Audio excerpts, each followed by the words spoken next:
Good afternoon, everyone, and welcome to today's webinar. I'm Haley Panagakis with Connect, and I'd like to thank you all for tuning in to Design Thinking Your Way into the Best Conference Experience with Keith Chamberlain and Garth Jordan. Before we get started, I just want to go over a few housekeeping notes about the platform. You can type in your questions for Keith and Garth in the chat box on the right-hand side of your screen. We'd like this to be an interactive session, and Keith and Garth have several questions planned. So please send in your prompts throughout the webinar in the chat box. But before we get started, before I introduce them, let us know who you are. In the chat box, let us know if you're an association planner, a corporate planner, or some other market.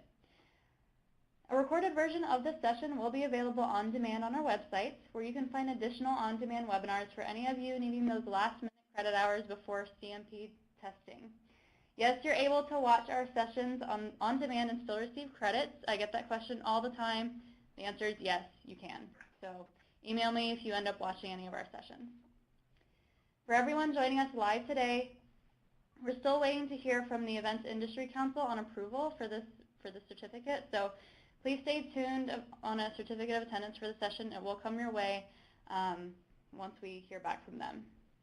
And for any of you future viewers watching this session on demand and not live, like I said, please email me directly at hpanagakis@connectmeetings.com to receive your certificate. I will send more information about our upcoming webinars at the end of the program, but we're going to go ahead and get started.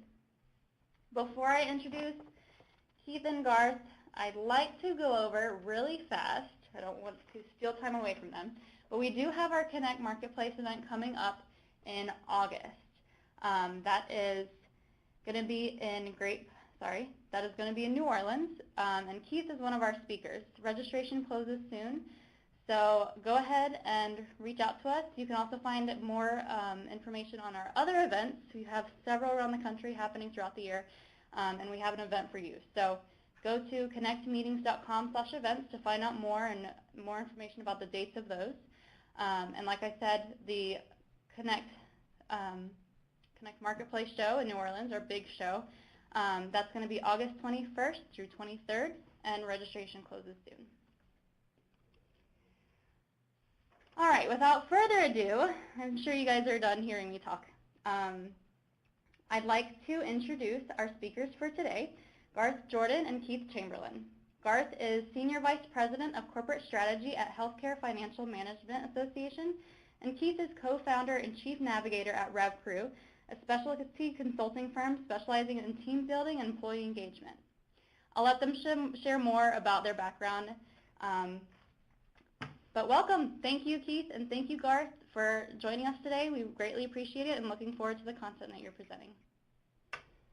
Great. Thanks so much, Haley. Thanks so much, and good afternoon, everybody, to those on this time zone, and good morning to those that may be outside of the Eastern Standard Time Zone, or certainly the Central folks. So before we get underway, and we're glad to see everyone's putting some stuff in the chat box about their background, we have a question we'd like to ask everybody, and it's a real simple one. We'd love for you at this time to think about a brand, one that you love or hate. So A, one-finger brand, B, you love it or hate it, and then a couple of words why you love it or hate it. So if you guys can key some things in that chat bar, that's your homework to get you guys started in this interactive session. So fire away, everybody, and with that, I'm going to hand it off to Garth. All right, so while you all are typing a brand name you love or hate, and preferably, if you can, why you love or hate it in the chat box, we're going to just talk briefly about what brand is, and I want to make sure I advance the slide here. So a lot of folks think they know what brand is, and many do, but I just want to level set here for a second by trying to answer the question, what is brand? Before we do that, let's talk about what a brand isn't.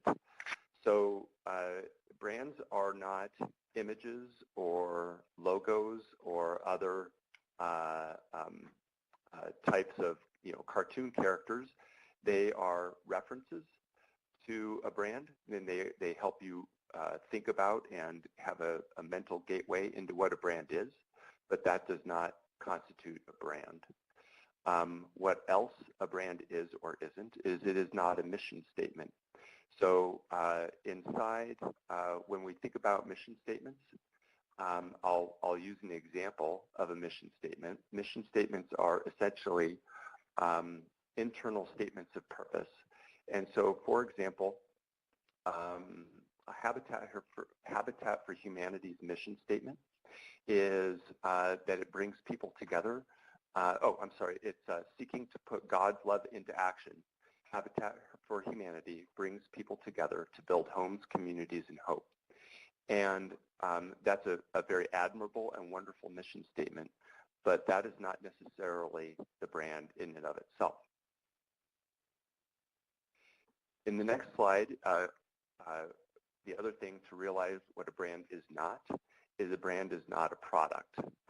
So soap here is a product, in this case Ivory Soap, and Ivory Soap is I think their claim to fame, 99.9 something % pure, and that still is an interesting fact about a product, but again, it is not the brand in and of itself. So I'm going to ask my pal Keith to, as he was monitoring the chat, maybe pick out 2 or 3 of the brands that were highlighted and what you learned, Keith, about what people love or don't about a particular brand. And that's, to underscore what Garth just said, it's not any of those icons, it's not a product, all those good kind of things, not a statement. It's actually your feeling, an emotional feeling about a product, service, or it's an organization, and it comes from a direct experience with that product, service, or organization. And as you guys are writing in the chat line, in the chat box here, that someone's written about Amazon, it's because they love the Prime membership experience. So you've actually done, you stole our thunder there, right? The Prime experience is that 2-day shipping, and you pay $95 for it, and you get that stuff all year long. Panera, someone put out there, is all clean food. So your experience with Panera, you love it because when you get there, you know the food's going to be clean. So there's one here about Zappos, fast, free shipping and huge selection. So again, it's that expectation, that experience when you've gone into Zappos shoes, you know you're going to be able to have a wide choice and you're going to get the stuff really fast and it's for free. So that's really what a brand is about. And it's, again, not all those other things as Garth was sharing. And because of that, you know, it's really important to understand that this brand thing is an emotional connection. It's a promise. It's the big idea. It's the expectation that resides with you or your customers about your organization, your offering, your product, or your service. So I'm going to hand it back to you, Garth, for the next slide. Sure. So in some regard, that is why meetings are so incredibly powerful, because meetings are essentially experience-based. And in thinking about the correlation of brand and experience, I kind of came up with this little equation where when you think about interaction, an experience is made up of an interaction and an expectation. And the greater the interaction, that's why it's in the top, and the lower the expectation, the better the experience. So if I have a low expectation when I walk into a coffee shop, for example, to make it really simplistic, and I have a great interaction there, the brand of that coffee shop, of the experience that I have is heightened. If I have exceedingly high expectations and my interaction is average or poor, my experience is degraded. So it's when I think about associations competition, whether that's in person or even digital, like our competition is asymmetric now, meaning we have competitors just like the list in the chat room. Amazon is a competitor of ours because they're setting expectations out in the world that are about ease of use, ease of transaction, ease of purchase, et cetera, that are sometimes much improved over what we as either associations or other for-profit entities are able to do. So we have to start thinking in terms of this equation and the interactions that we put in play as well as the expectations that we set. Keith, I'll hand it over to you. You got it. We're going to share some interesting research with you all about customer experience. And the folks from Bain & Company, who I know a lot of you have heard of, is a well-regarded organization, does a lot of research. They did a study among 360 companies, and they reached out to their CEOs and their customers to ask them about customer experience. When they asked the company CEOs okay, 360 of them, about their view of their own organization delivering a superior customer service. When they asked that question, nearly 80% of those company CEOs told Bain that, yep, we're delivering. We're hitting high on all notes and firing on all engines for a great customer experience. Again, they asked that same question to these customers of these organizations about their experience with the companies. And shockingly, the number of customers that said they're having a great and superior experience with those organizations was only 8%. So that's a pretty big gap. That's a pretty big gap about self-perception and what the customers believe to be is coming from those organizations.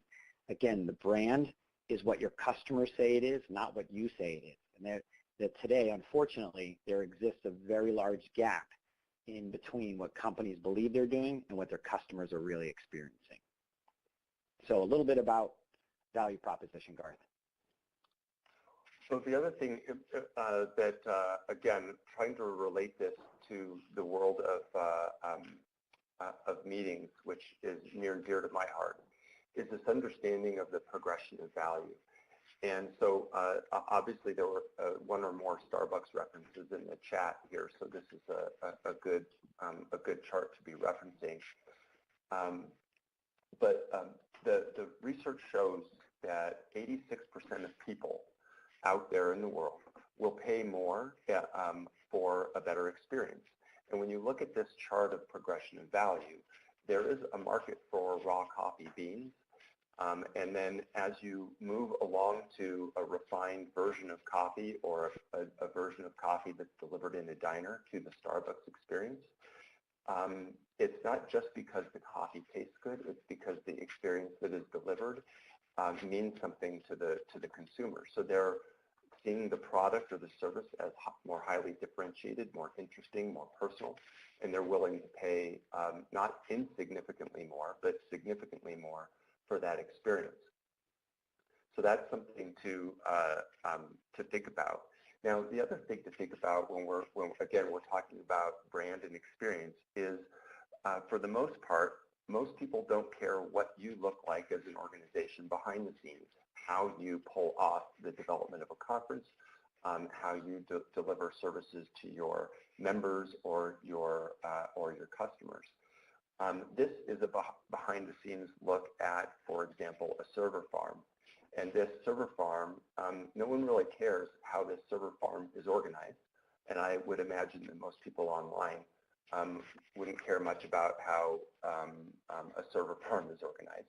But in this case, this particular server farm delivers a very specific experience, and that is the Netflix experience. And what's important, again, to understand is that what's presented in the customer-facing experience is really made up of three things. And we as oftentimes as meeting planners, meeting organizers, meeting executors, we end up, how can I say it? We end up asking people about their satisfaction. And satisfaction is a very passive measure. So one of the things that we might suggest is, instead of measuring satisfaction about a conference and whether you were satisfied with speakers and that type of thing, we start looking at the components of experience, and we measure the components of experience. And those components are, is the experience itself enjoyable? So whether that's the registration experience, whether that's the experience that we delivered at a party, whatever the case may be, was it enjoyable? Was the conference itself, again, all the components of the conference, easy to use? Was it easy to access? Was it easy to get the materials? Was it easy to explore and navigate, etc.? And the third component of experience is, were my needs met?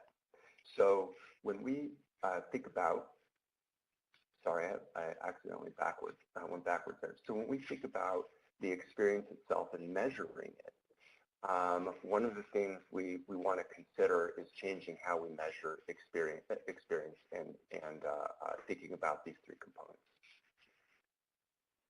Good deal. And I'm going to just let everybody know this is a new platform for the folks at Connect. So I'm hoping everybody's flowing along with our slides, because I'm still on enjoyable, so I'm hoping that they're moving forward for everybody else. Yeah, no, now I'm moving on to another, yeah, so I had a little hiccup there.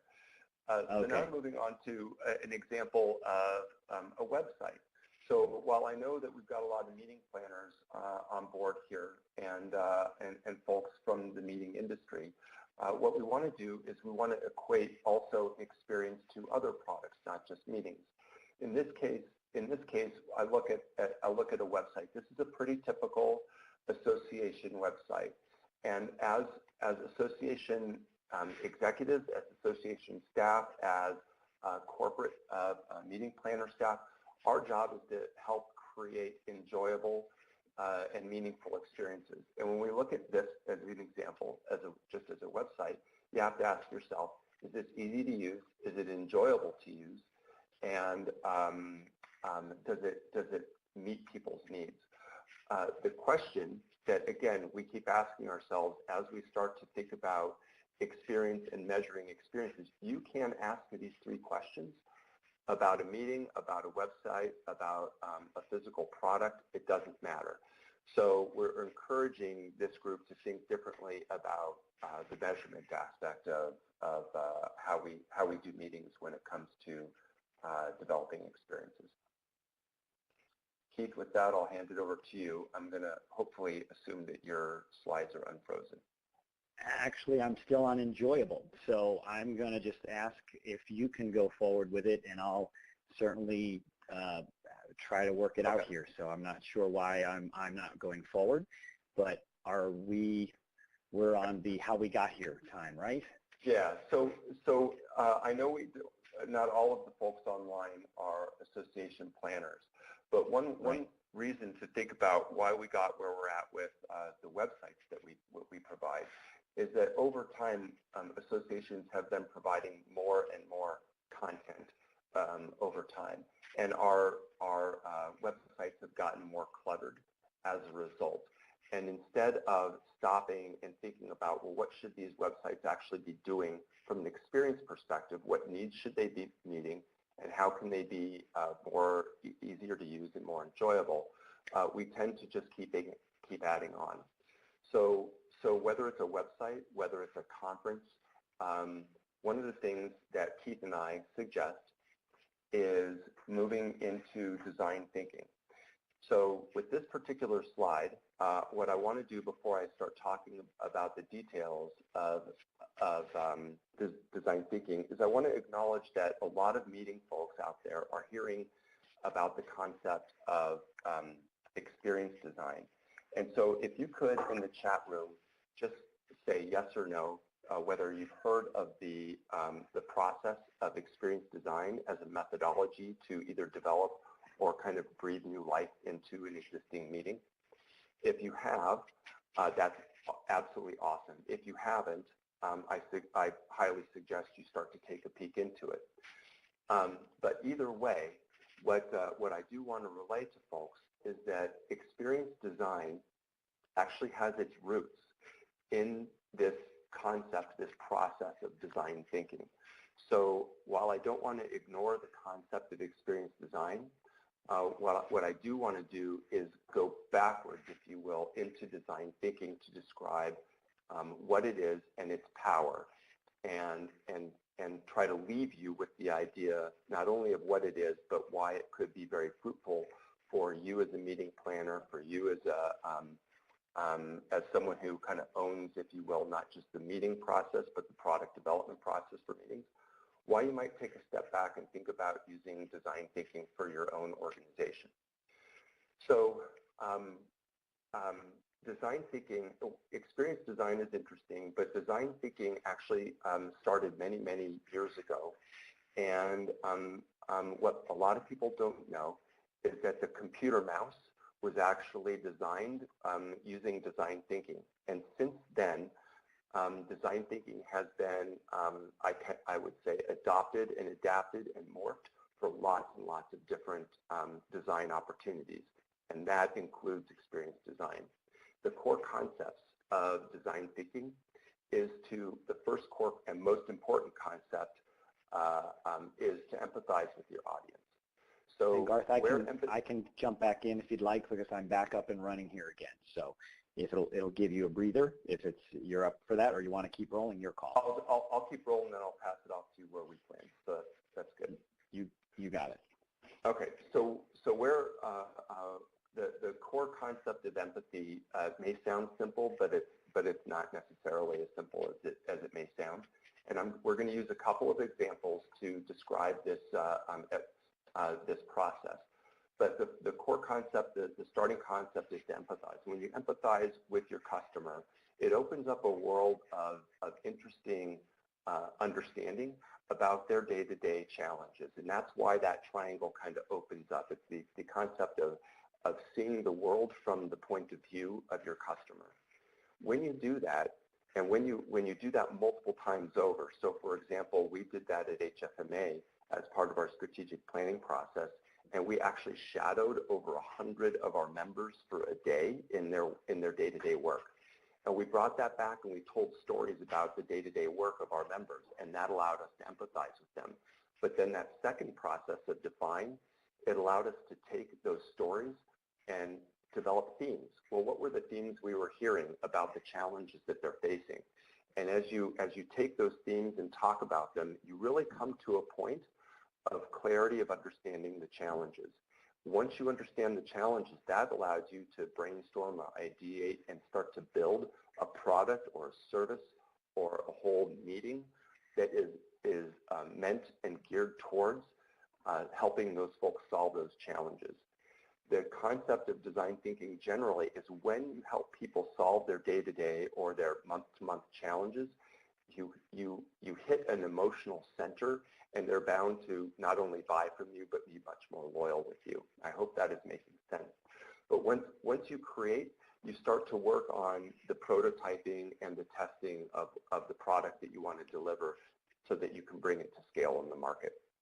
So we're going to give a couple of specific examples of what design thinking can do, one that is totally unrelated to any of the markets we're talking about here today, and one that is very specific. It's about an association, a nonprofit association's large annual conference. So I'll run through this quick example, and then Keith will take the next one. So one example of design thinking is that a group of Stanford students went to the country of Myanmar.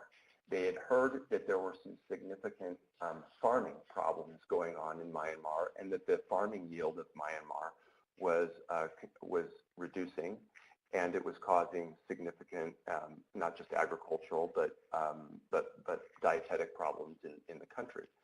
So when they went to Myanmar, they thought they were going to be working on something like an irrigation project. What they decided to do was they decided to approach the project, though, with a design thinking mindset first. And if you recall, that first step of the design thinking process is to empathize, and the second step is then to use that empathy to define the problem. So instead of just waltzing in with an agricultural, we know what we're doing mindset, they walked in, and the students spent a significant amount of time shadowing farmers and watching how they perform their day-to-day. And what they observed was that the farmers didn't just work during the day, they worked late into the night, and of course they woke up early in the morning during times when there was no light. And what they found was when there was no light, in Myanmar there happened to be no electricity. So these farmers were using kerosene lanterns, which is obviously a fairly outdated mode of lighting, number one. But number two, kerosene burns very dirty, and it causes health problems. So when they empathized with the farmers, they realized, hey, these farmers aren't using bad irrigation techniques. They're not starting with bad seed. They don't have bad planting techniques. It's that their health is failing and that they can't be effective and efficient in the light, or in the dark, I'm sorry. So they discovered through this empathetic process that the problem was about light. So what they did was they went and they decided to go then into their brainstorming and ideation process. And they developed a very, very low-cost, solar-powered headlamp that could run for 8 hours after being charged for a full day. So the farmers would wear this headlamp, and their health throughout the day, or charge the headlamp, throughout the day, and then wear the headlamp at night when they needed to work. And they found that the health problems reduced over a course of a couple of years, and their farming yields started to increase, despite the lack of electricity. So it's a simple example, but it's an example of when you walk in with a mindset, a design thinking mindset, and a mindset of empathize first, you're able to design something that more directly meets a need.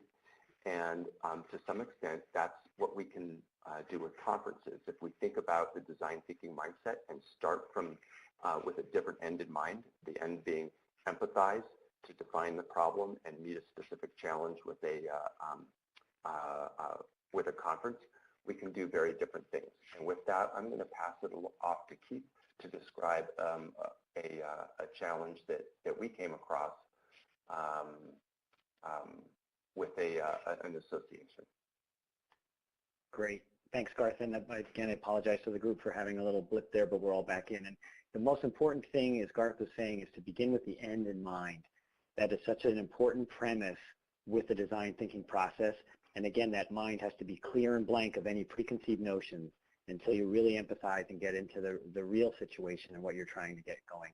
So we're going to talk a little bit about an association where Garth and I have both worked together, which is EDUCAUSE. It's a higher ed trade association based out in Colorado. And they have about 2,000 university members, and it serves the technology professionals working within colleges on the campuses to keep all the technology humming. So from your chief information officer right on through the faculty, distance learning faculty folks, and all the technology support folks that work on a campus, everybody in that organization. There are about 60,000 individuals in those 2,000 universities that access the benefits of our organization. And of course, as an association, the group held an annual conference every year, as well as regional meetings.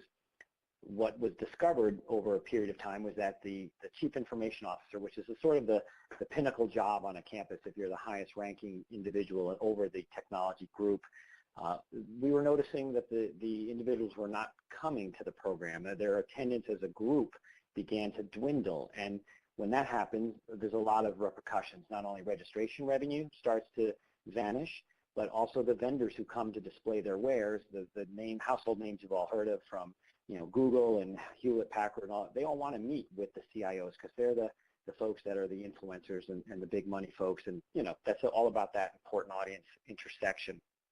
So when that was discovered, beginning right away with the empathy process and understanding the discovery, what was going on, we sat down and got into the heads of the CIOs and try to understand what was happening.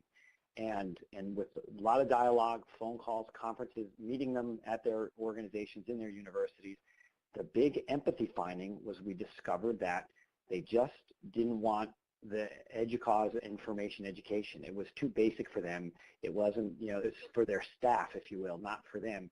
They told us they wanted to spend time with each other and learn from each other and network together in our own way, as well as create an experience for themselves to learn on the fly and address topics that would be important to them as things go.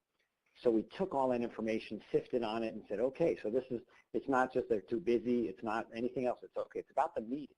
And so to solve that, we came up with a solution that we put out to them as a prototype once we ideated and said, all right, what's our end in mind? The end in mind is we want to discover a way to enable the CIOs to create their own conference experience, because that's what they told us. And the prototype and the test that was put together to address that was again, in a carve-out kind of way, a core group of folks in the organization and working with the members and our customers decided to create the CIO experience.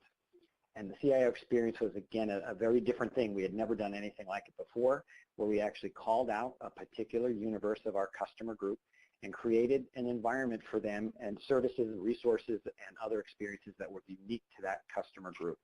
The first of them was actually a physical space, a large, comfortable room where they could get together and have coffee. There was always a coffee pot on, and sodas and juices and waters, snacks, etc. But there was also the big Jumbotron where they could actually access the content for keynotes or other sessions as they wanted to in their own way, if you will. So it was for them, if they want to tune in, great. If not, they're sitting and networking and working with each other in a special environment just for them. We also crafted programmable rooms that were movable seats and movable chairs and tables, and they could create partitions in the room and get together and just have a hot topic discussion on something that all of them are dealing with on their campuses. And it was totally up to them to design and both the speakers, the faculty, the forum, the content, and generate those conversations among themselves and find out how are you solving it over here at University of X versus College of Y. So this flexible learning space was a really unique thing for them, and they were in charge of that. We let them basically own the space. There was another side benefit there too. We worked with a corporate partner actually to provide that furniture, which gave that corporate partner a lot of visibility among a community of very high influential attendees. So again, non-dues revenue related partnership opportunities existed there as well. Further, we created on our show floor, everybody has an expo, trade show, a show floor, all that good stuff.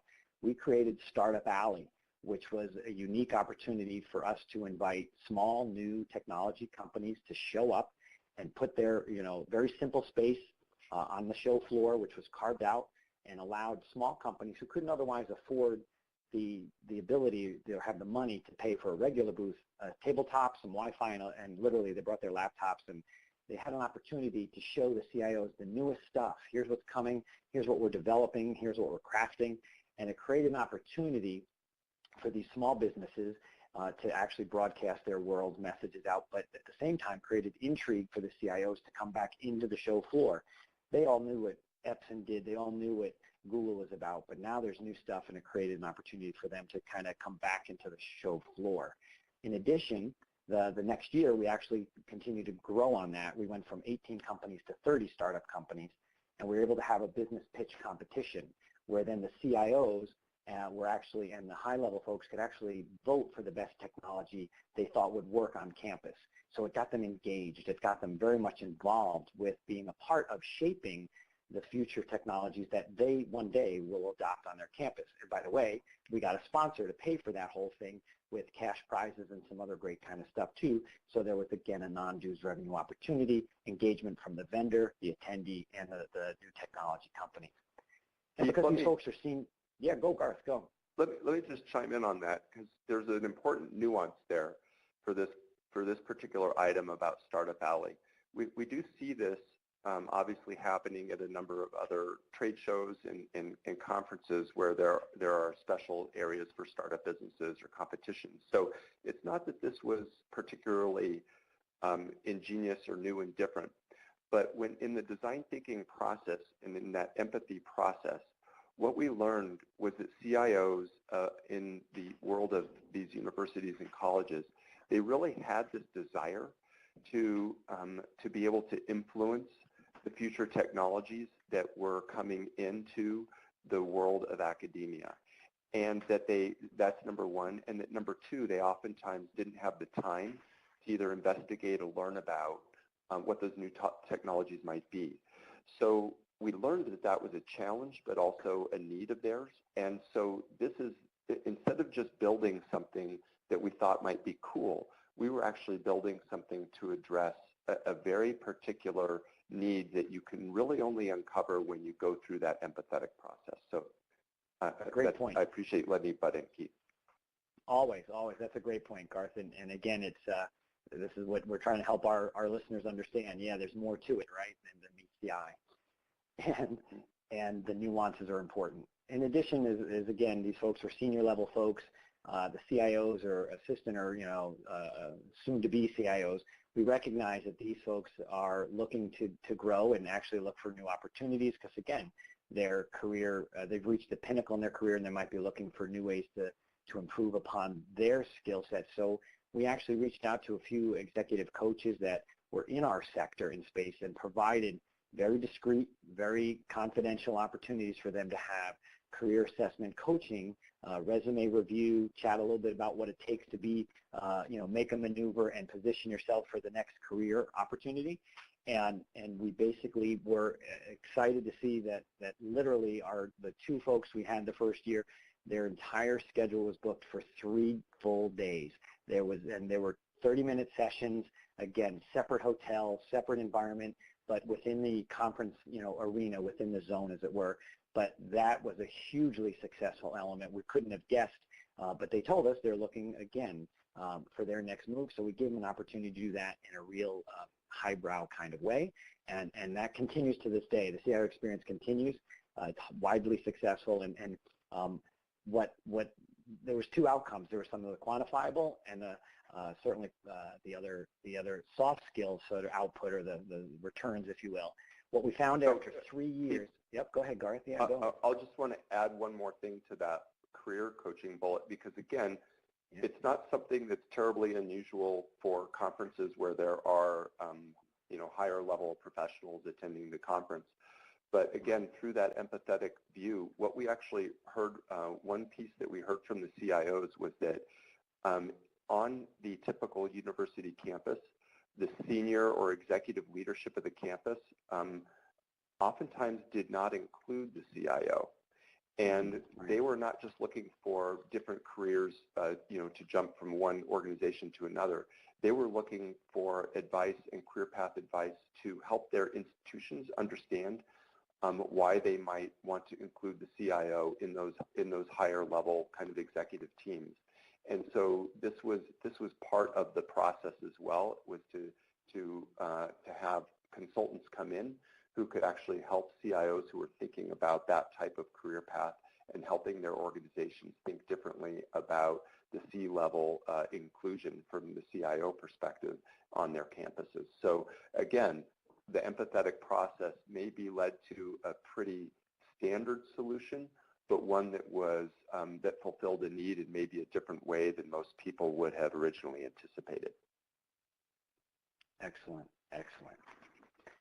And so the quantitative results are there. You guys have had them on your screen for a minute or so. After 3 years, the CIO attendance grew by 32%, and that was great. That was something that, again, was a major focus to grow those folks back into the program.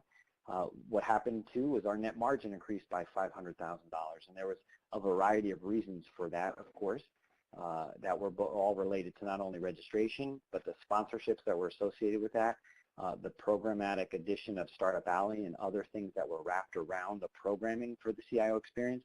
We had a CIO Experience Lounge sponsor that brought dollars to the table to help support, fund or offset, subsidize that lounge existence. So again, the net increase was $500,000. What we found out was the CIOs were really involved in propelling and creating and designing their own experience with programming and education and content, which again was very distinct and unique. We weren't going to force feed them into the 12 squares of education topics or content that most breakout sessions would normally deliver. And then what we found is in that environment of the lounge, they were able to find and discover each other. They actually had little special stickers or labels or tags with their badges, so they could actually find out other CIOs were in the room and really sort of explore each other and find each other, because now they knew who they were looking for, their brethren, if you will, and their counterparts. And the brand of EDUCAUSE became relevant again, which had been less than relevant. So again, we talked about brand equals experience. The experience at the conference wasn't as relevant to them. They let it go, it slid. It came back, if you will, in terms of its relevancy. And that, again, is at the heart of this whole conversation with design thinking. There were some other qualitative results as well that were associated with that.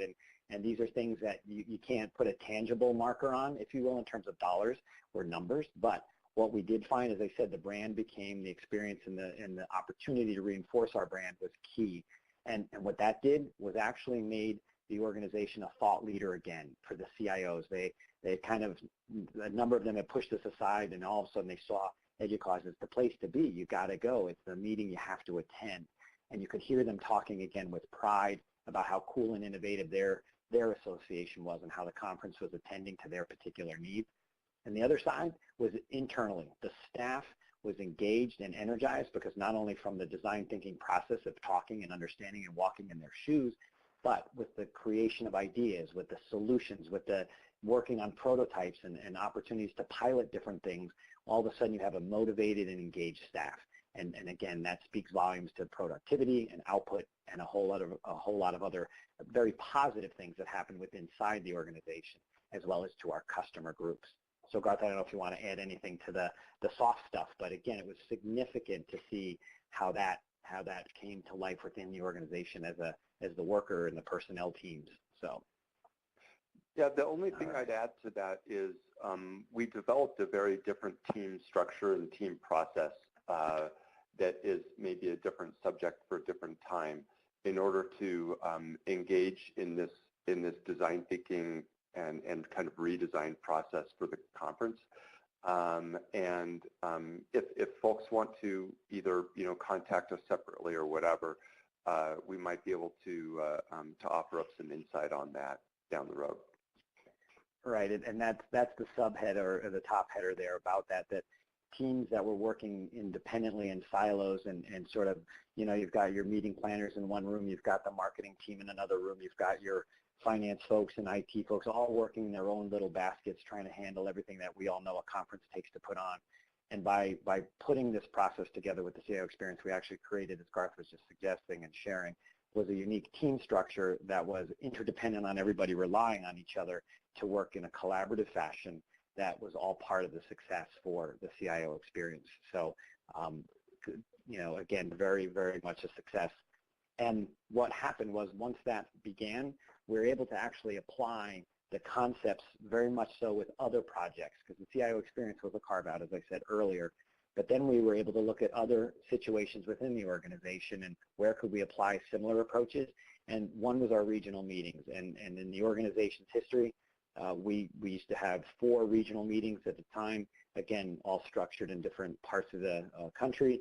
And as we all know, in this audience, of course, that the same amount of planning, timing, logistics, speaker faculty, content, all that, if you're doing a meeting for 100 people or if you're doing it for 4,000 people, those steps are still all the same. You still got to come up with the menus and you still got to come up with the venues and the contracts, et cetera. So it's expensive to put on all these regional meetings. And at the same time, the attendance was falling and you couldn't figure out why, what was going on there. So by applying similar concepts that we've been talking about today and working in a collaborative fashion with empathizing and understanding what the folks in the regions needed, the output of that became what we call EDUCAUSE Connect. Oddly enough, Haley didn't know about this, but we too created a series of meetings called EDUCAUSE Connect, and ironically. But what that did was, again, once we did all the empathizing and understanding and defining and prototyping and testing it with the customers, our attendees and members, we found out that there's a better way to do it. So we created interactive content leader formats, got rid of the sage on the stage, as it were, which was, again, highly interactive roundtables and really just, again, no sage on the stage, as I mentioned. We eliminated one of the 4 programs and went down to 3, which was huge because, again, there's a lot of expense associated, not only hard dollars, but with time and team members' salaries, et cetera. But there was an opportunity to create content that was comparable. So if you couldn't make it to the meeting in Portland, Oregon, there would be very much similar content being offered down in Florida, down in Miami. You can attend that program. So if you were unable due to time constraints, which again was part of the empathy process, we were able to say, okay, just go to the one in Long Island. You'll get the same material largely. I mean, the content was about 90% or 85 to 90% overlapped, as it were. And the connects are very successful. The feedback from the members, again, not only satisfaction, but they love the energy, they love the format. People wanted to be content leaders. How do I do it? So all of a sudden you had volunteer engagement. People want to be part of that exciting energy. So that's just another small way or display of how the design thinking circumstance delivered. So Garth, I think it's going to be going back your way. Oh, actually, no, maybe it's mine. All right.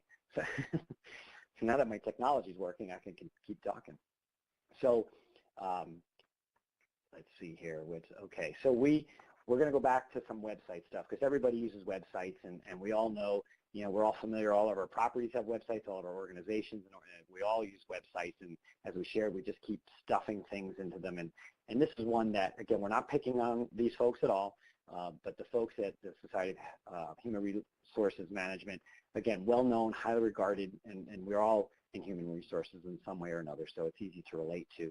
But what they did was they continued, as a lot of organizations do, was sort of add on, more bloat, if you will. We're offering a new this, a new webinar, a new a new conference, a new white paper, or new whatever it might be benefit for you.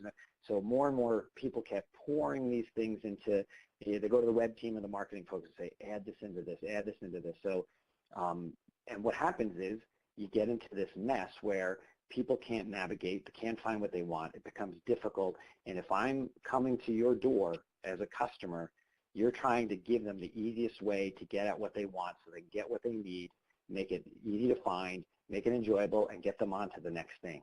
So that's sort of a premise of design thinking. If you think, again, with the end in mind, what you're trying to do is make that experience happen. This we don't think is unfortunately a really good representation of that, but that's just the way business has evolved. So we're going to give you in the chat bar an opportunity. Go, Garth. Yeah, do it. Keith, let me just chime in real quick and say, acknowledge that it may be in people's heads right now. Why are you guys talking about websites when we're in a meeting planning discussion here? And hopefully some folks have, or if not all of you, have made the connection that sometimes our meetings grow and we add things into our meetings, and they end up kind of correlating to a website that experiences a similar kind of bloat. So I'm not suggesting that all meetings are like that by any means, but if you do have this analogy where, gosh, my meeting does feel like a website that's hard to understand, hard to navigate, hard to use, sometimes then applying design thinking and in essence almost starting over again and saying, how can I design with a more specific end in mind? And if I go to the most simplistic view, that end in mind is I want my conference easy to use, enjoyable to use, and it meets a very specific need or set of needs that I find through an empathetic process. So that's why we're using a website in this case as just an analogy. It's analogous to meetings. And so what we want to do, if now Keith, you want to go on to the next slide, sure, you can present the quick challenge. That's great, because yeah, you're right, and we all know, right, conferences, everybody says, oh, we're going to have the conference, let's just do it there. And next thing you know, you've got another agenda item, another room to book, another menu to prepare, right? So great point. Thanks for reminding me about, and the audience all about that. So yeah, so what we'd love to ask our group today in the chat room, if you can share with us, what's the biggest challenge you face in your profession, your number one thing, and in 3 words or less. If you do 4, we won't get upset, but in 3 words or less, tell us maybe in the chat box what you guys are experiencing or would tell us is your most significant challenge. And while that's going on, let's wait for the box to light up with a few things here. So we're making a presumption here, and we're going to try to show. So Nicole has already added in poor or slow communication.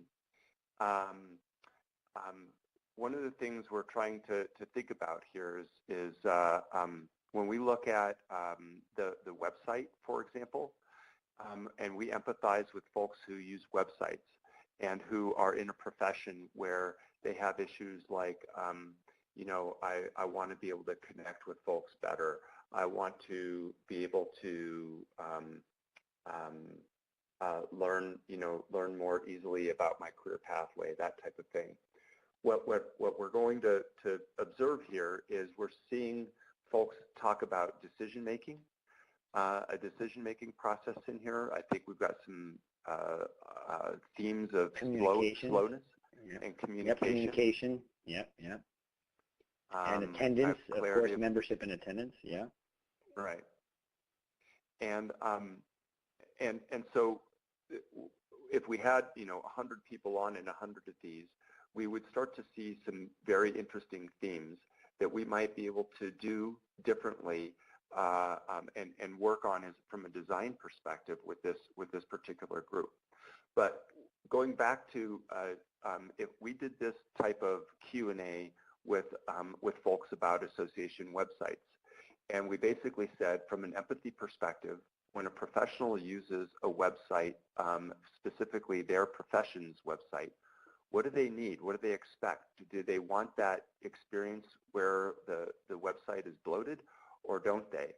And in a conference together with about 100 people, we ended up designing what's, with an end in mind, a new association homepage. And it's going to look pretty simple to you, but this is the new association homepage that we developed together. At anyparticularsociation.org, in order to get what I need from you in an easy, enjoyable, and need-fulfilling way, I want to be able to tell you who I am. I want to be able to tell you how much experience I have. I want to tell you what I want to do. I want to lead something. I want to connect with someone. I want to solve a problem, or I want to learn about something. And I want to tell you the specific topic. Click on the go button, and then have you give me the resources that I need so that I can be on my way.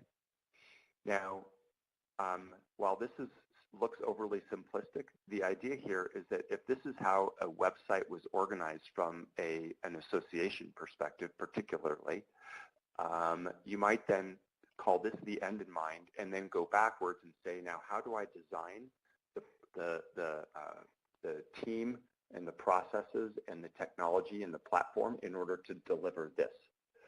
So when we look at what our profession of meeting planning needs, we believe that we need to go backwards, if you will, design with an end in mind, and go backwards so that we are giving people the meeting experience that is equivalent to this website experience. Hope that analogy makes sense. Yeah, and I think so. I hope so too, Garth, because yeah, if your folks come to your conference, they're coming to your meetings, they're at varying levels. They have certain years of experience, and they want to do one of those key things, be it lead, connect, solve, learn, or something else, whatever your organization serves up. It's going to be something that your customers are coming to you for, and they need help with a particular thing, whatever that topic might be. So if you think about your meeting access and the way that you structure that, just like this web page might be set up, that I think is very analogous to what our folks are hoping or can take away from this, be it, again, leadership, communication, decision-making, conference growth, etc. So to do it, again, we've given you a lot to think about, and what's it going to take for this to happen within your organizations. Here's the paradigm shift, right? It's paradigms. So, but really, it doesn't have to be that difficult. And that was a bad joke because we always have to. Every conference has to have a bad joke in it, right? Every webinar. So, but really, it's not something that has to be a complete paradigm shift, because it just requires a different way of approaching the problem. Because instead of brainstorming, design thinking takes that and flips it around, because you're all still running around trying to brainstorm. I mean, everybody does that every day. This changes that process that we know most of us go through every day in an organization. So, well, what's it going to take? Here's some steps. You really have to understand fully. We've given you guys in the last 49 minutes, a little overview of what the design thinking process is. But once you understand it, take it and customize it. Build it around your organization's structure, your culture, your teams, however it might be. Again, leadership, openness to new ideas. I saw that come up in the chat bar. That's something that, to do that, we say pick a small pilot project, be it a forum, a volunteer experience, maybe if it's a newsletter or something you guys just send out as a marketing piece, or whatever, a regional meeting like we talked about earlier. Do something small and prove that the concept of design thinking can actually make a difference. So these are some steps that, again, will help that leadership buy-in. So, and there's Garth, I think this one comes back your way. Yep. So the other thing that we recommend, if you're going to adopt design thinking, even as a small-scale project, say for a small meeting, one of the things that we recommend is you build, and you may already have this in your place, but we're thinking about it a little bit differently, is to build a cross-departmental team. We call them core teams, and be very clear with what this team means to the organization. This is where this leadership buy-in is really important. For example, when we worked on the EDUCAUSE annual conference, which was about a $6 million conference or so, we gave our core team 100% accountability, authority, autonomy, responsibility for the entire conference. So whether it was the experience, whether it was the financials, both revenue and expenses, whether it was staffing, it didn't matter. They had the entire set of accountability, authority, autonomy to do what they wanted. There was the occasional guardrail that they would bump up against. So in that team, for example, we decided that we wanted to get rid of a traditional party that cost about $300,000 to do the party, and we wanted to take that money and reinvest it into improving the adult education experience at the conference, and that's where we alluded to some of that furniture and all that good stuff.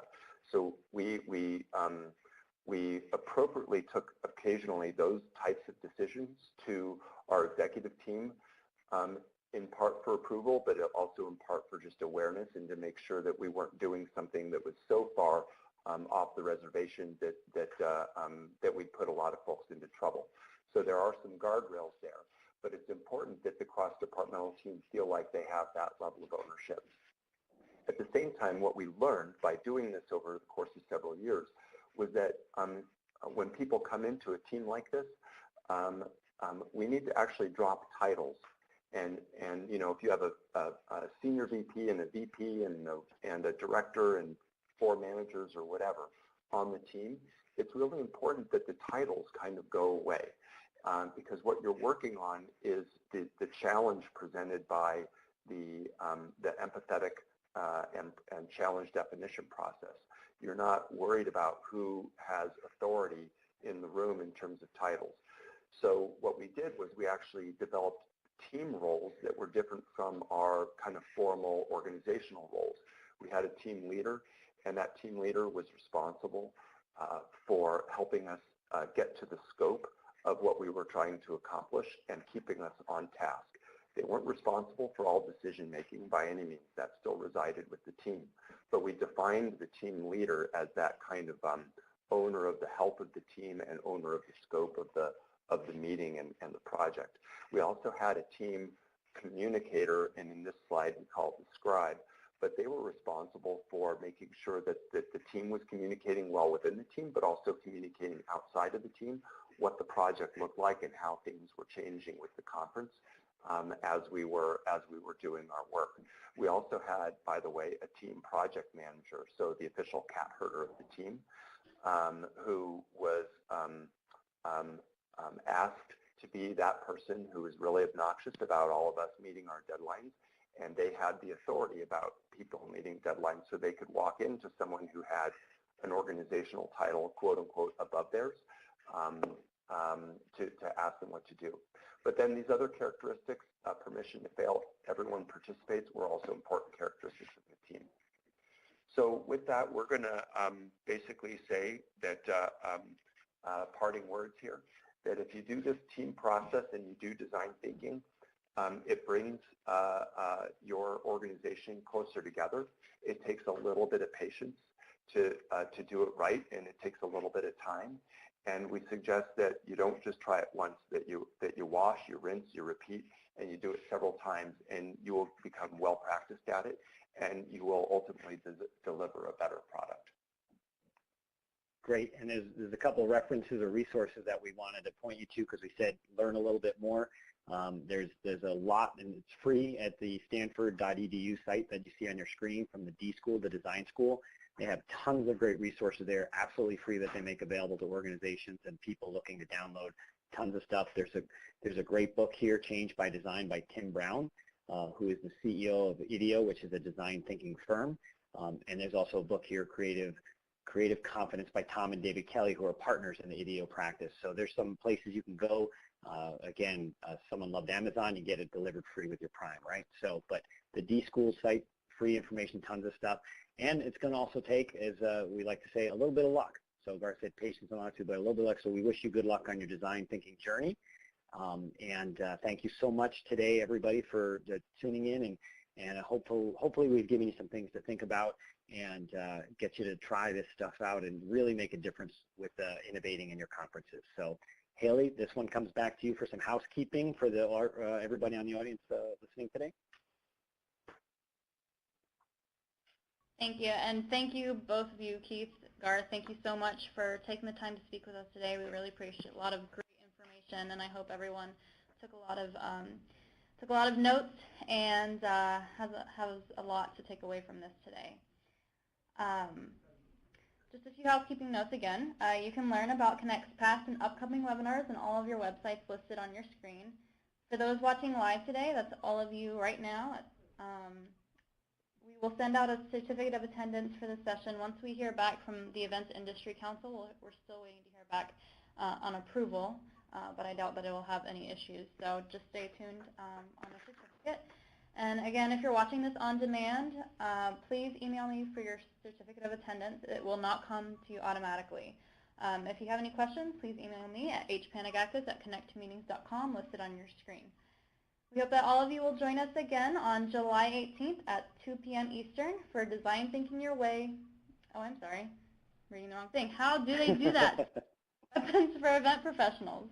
And that's going to be with Connect speaker Beth Zeisenis, sponsored by Great Wolf Lodge. So we hope you all join us today, and thank you for joining us for Design Thinking Your Way into the best conference experience, which was today.